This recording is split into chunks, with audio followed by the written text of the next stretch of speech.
Спадарня Нігус. Президент Украины Владимир Зеленский недавно заявил, что Путин может выкарыстоўваць территорию Беларуси не только супраць Украины, але и супраць краінаў НАТО. Наколькі сур'ёзным вы лічыце такі сцэнар?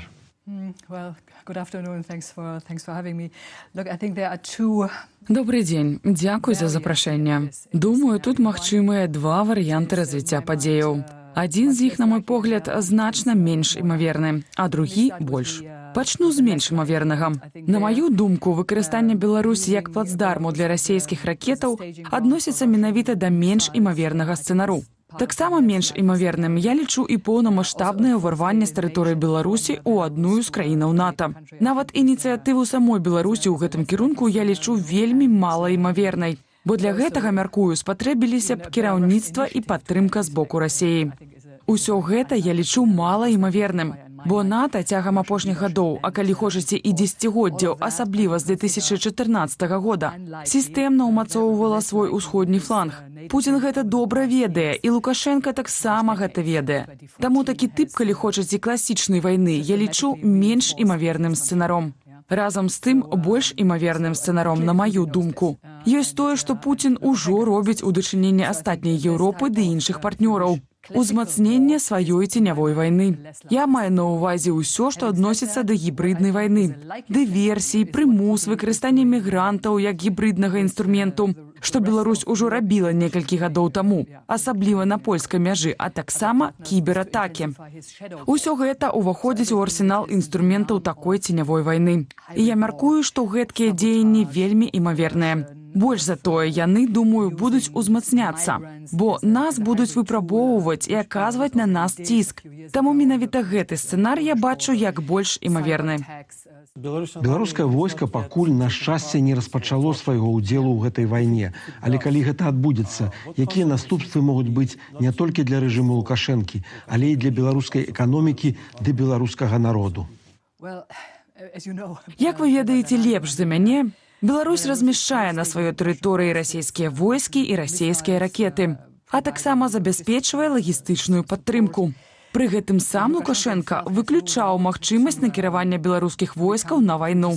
Аднак, на мой погляд, ёсць прыкметы таго, што Беларусь усё ж мае ўскосны ўдзел у гэтай вайне, прынамсі ў дзвюх сферах.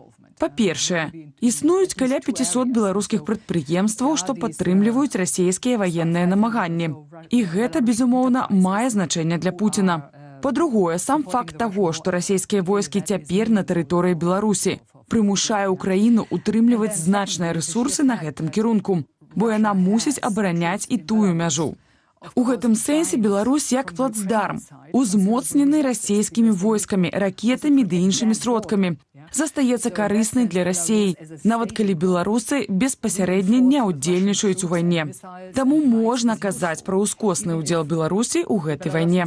Калі ж дапусціць, што Расія пацярпіць сур'ёзную паразу ва Ўкраіне, і сітуацыя для яе будзе складвацца вельмі дрэнна, тады Путін, безумоўна, можа пачаць мацней ціснуць на Лукашэнку, патрабуючы ад яго актыўнейшых дзеянняў. Такі сцэнар можна ўжо ўявіць. Аднак я мяркую, што для Беларусі ў такім выпадку будуць вельмі сур'ёзныя негатыўныя наступствы. І для самога Лукашэнкі таксама. Вайна не карыстаецца папулярнасцю ў Беларусі, таму яму давялося б заплаціць за гэта палітычную цану, нягледзячы нават на задушэнне апазіцыі. Акрамя таго, ён можа сутыкнуцца з новымі санкцыямі, асабліва з боку еўразвязу. Відаць, у меншай ступені з боку ЗША, бо Злучаныя Штаты маюць уласны падыход да гэтага пытання. І яшчэ мацней узрасце залежнасць Беларусі ад Расіі. Таму я думаю, што калі Пуцін сапраўды ўзмоцніць ціск на Лукашэнку, той будзе дзейнічаць так, як рабіў гэта дзесяцігоддзямі. Спрабаваць ухіліцца, выкруціцца і знайсці спосаб не выконваць гэтых патрабаванняў у поўным аб'ёме. Але калі я правільна вас зразумеў, Лукашенко баіцца накіроўваць беларускую армію ва Ўкраіну. Ці так гэта? Ён разумее магчымыя наступствы? Я думаю, што ён сапраўды разумее гэтыя наступствы. Украінскі бок ужо даў яму зразумець, што Беларусі давядзецца заплаціць вельмі высокую цану за такі крок. Таму, думаю, Лукашенка будзе імкнуцца заставацца карысным для Пуціна, але не пераходзіць мяжу адкрытага ўдзелу ў вайне адпраўкаю беларускіх войскаў. Тэарэтычна ён можа пайсці іншым шляхам, накіроўваць асобных беларусаў у Расею, дзе тыя будуць змяняць дакументы і пасля удзельнічаць у вайне ўжо як расейскія вайскоўцы. Але гэта ўжо частка гульні з маскаваннем. Камандзір сілаў беспілотных сістэмаў Украіны Роберт Броўдзі, больш вядомы пад пазыўным «Мадзяр», нядаўна заявіў, што калі беларускае войска ўвойдзе на тэрыторыю Украіны, у яго ўжо ёсць 500 цэляў для знішчэння. Наколькі сур'ёзна можна ўспрымаць такія словы? Калі б я была беларускую ці нават расейкаю, я ўспрымала б такія словы вельмі сур'ёзна. Калі паглядзець на высокадакладныя ўдары ў глыбіні расейскай тэрыторыі, што наносілі ўкраінцы апошнім часам, у тым ліку падчас гэтага прапагандысцкага шоу Пуціна ў Санкт-Петербургу, а таксама цягам апошніх тыдняў, месяцаў ды гадоў, прычым іх магчымасці ўвесь час паляпшаюцца, то гэта паказвае, што Украіна валодае сродкамі для такіх высокадакладных далёкіх удараў і мае выведныя магчымасці для вызначэння цэляў. Таму, калі Мадзяр робіць такую заяву, я сказала б, так, яны дакладна ведаюць, па якіх вайсковых аб'ектах будуць наносіць удары. Гэта могуць быць аб'екты вайсковай інфраструктуры, важныя вытворчыя і прамысловыя прадпрыемствы, транспартныя вузлы, масты, чыгуначныя каляіны ды шмат чаго іншага. Таму я ўспрымала б гэта вельмі сур'ёзна. Зразумела, што мэта Украіны ў такім выпадку падаць сігнал і стварыць эфект стрымлівання. Яны хочуць паказаць беларускаму боку, на што здольныя. Гэта азначае, што яны ўжо ведаюць, па якіх аб'ектах будуць наносіць удары, калі Беларусь стане актыўнай удзельніцай вайны. Сам Лукашенко падчас саміту Еўразійскага эканамічнага саюзу пракаментаваў словы Мадзяра. Ён заявіў, што яго таксама ёсць шмат цэляў ва ўкраіне, а таксама, як ён выказаўся, асабліва важныя цэлі з дакладнымі каардынатамі. Што, на вашу думку, ён меў на ўвазе? Рэзідэнцыю Зяленскага, Запарожскую атамную электрастанцыю ці, магчыма, Чарнобыльскую АЭС, якая цяпер ужо не працуе? На мой погляд, гэта блеф. Я сапраўды думаю, што гэта проста грубы блеф. Як мы ўжо абмяркоўвалі сёння, любы адкрыты ўдзел Беларусі ў вайне, акрамя ценявой вайны ці ўскоснага ўдзелу, пра які мы ўжо гаварылі, сустрэне адпор з боку Украіны і стане аб'ектам украінскіх удараў у адказ. Таму я думаю, што гэта блеф.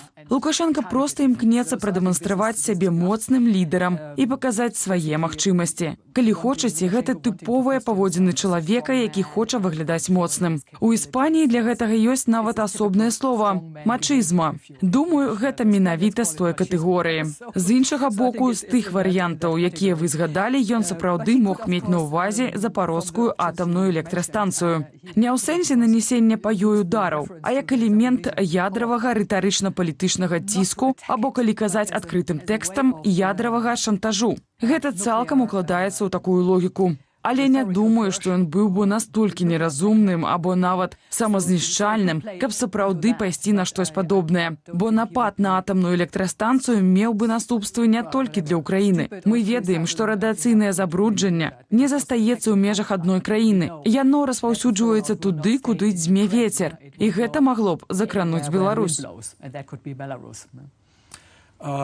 Расійская тактычная ядравая зброя ўжо размешчаная ў Беларусі. Акрамя таго, у траўні праходзілі вучэнні з выкарыстаннем тактычнай ядравай зброі. Я нядаўна запісваў інтэрв'ю з дэпутатам Еўрапарламенту, а таксама з фінскім генералам Пекам Товары. Ён заявіў, што ў гэтых вучэннях няма ніякага вайсковага сэнсу і што Пуцін проста спрабуе запалохаць краіны НАТО. Ці згодныя вы з такой ацэнкай? Думаю, адказ так. Мяркую, што гэта відавочнае запалохванне. Гэта частка таго, што мы назіраем з 2022 года. Гэта частка расійскага ядравага шантажу і дэманстрацыі сілы, якая фактычна накіраваная на тое, каб запалохаць нас, тых, хто падтрымлівае Украіну. Запалохаць саму Украіну і падзяліць нас. Бо гэтая тэма сапраўды вельмі палярызуе грамадства. Яе будуць падхопліваць сілы крайне правага спектру, у тым ліку ў маёй краіне, Нямецчыне, каб заклікаць да аднаўлення стасункаў з Расіяй. Таму ўсё гэта накіраванае на тое, каб падзяліць нас і спаралізаваць. На гэтым, калі хочаце, і палягае ягоны інфармацыйны пасыл. Я не бачу ў гэтым ніякай вайсковай каштоўнасці. Расія ўжо мае дастаткова сродкаў дастаўкі. Возьмем хаця б комплексны «Іскандер» у Калінінградскай вобласці. Яны могуць дасягнуць любой цэлі ў Еўропе, якую Расія выбера. Для гэтага ёй не патрэбныя беларускія ракеты. Таму я думаю, што гаворка ідзе пра запалохванне.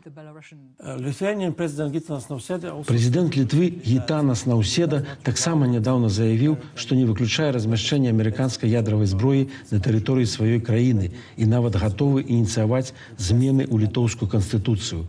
Наколькі гэта рэальна і ці ўзмоцніць гэта еўрапейскую бяспеку?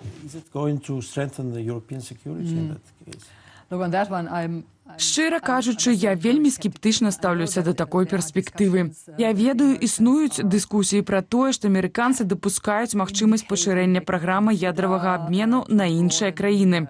Польшча, дарэчы, ўжо некалькі гадоў праяўляе цікавасць да гэтага.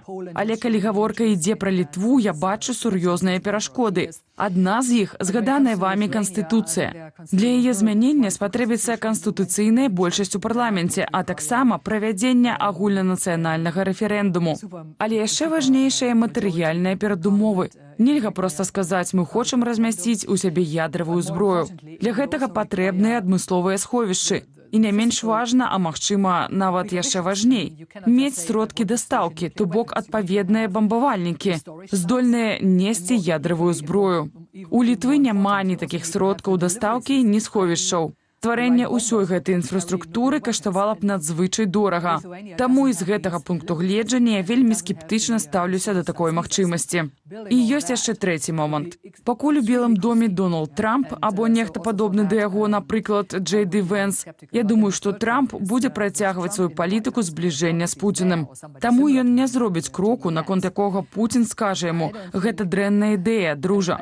Я расцэню гэта як правакацыю, таму лепш адмовіцца ад гэтага. І Трамп яго паслухае.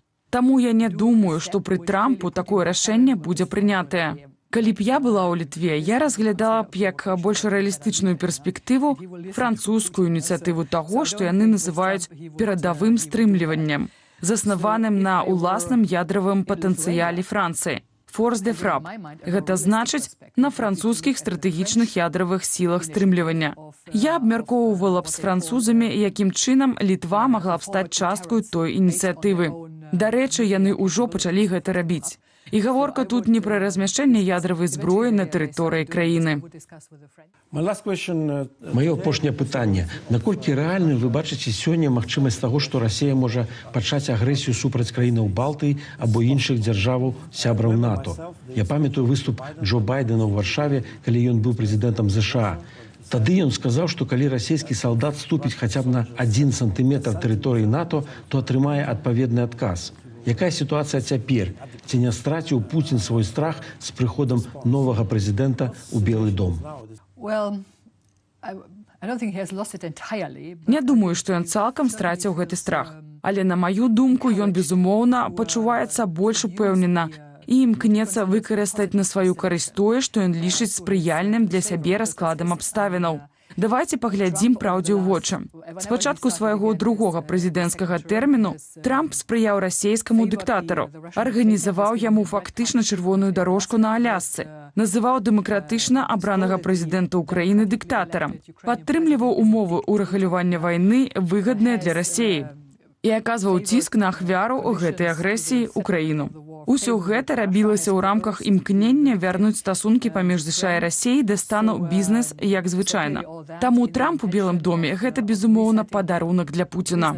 Пастаяннае выказванне Трампа пра НАТО, у якіх ён дэманструе сумневы наконт прыхільнасці ЗША альянсу, яго салідарнасці і гатовасці выконваць абавязанні паводле артыкулу 5 аб калектыўнай абароне, а таксама ягоныя нядаўнія словы, калі ён назваў НАТО папяровым тыграм, безумоўна падбадзёрваюць Пуціна да ўзмацнення ягонай ценявой вайны. І менавіта гэта мы ўжо назіраем цяпер.